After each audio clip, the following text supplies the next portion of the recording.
So here in this quick tutorial, I will show you how to share a private playlist on YouTube while using your mobile phone. So for that reason, let me just open up my YouTube application and simply tap on the bottom right side corner for the profile. Alright. Now from here, as you can see, here is the playlist option. So tap on the view all. Now once you have done to here, you need to select the playlist that you want to share.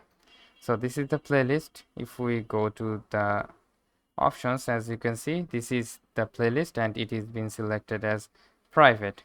So if you want to share this private playlist, what you can do, simply go with the pencil icon and simply tap on the visibility, and once again simply tap with the unlisted option.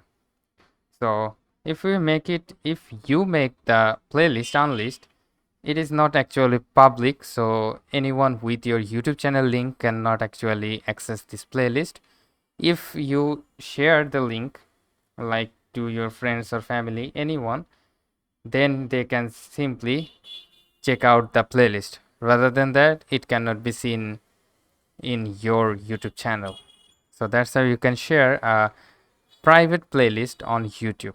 So hope this video helps you out. If yes, please leave a like and we'll catch you guys next time.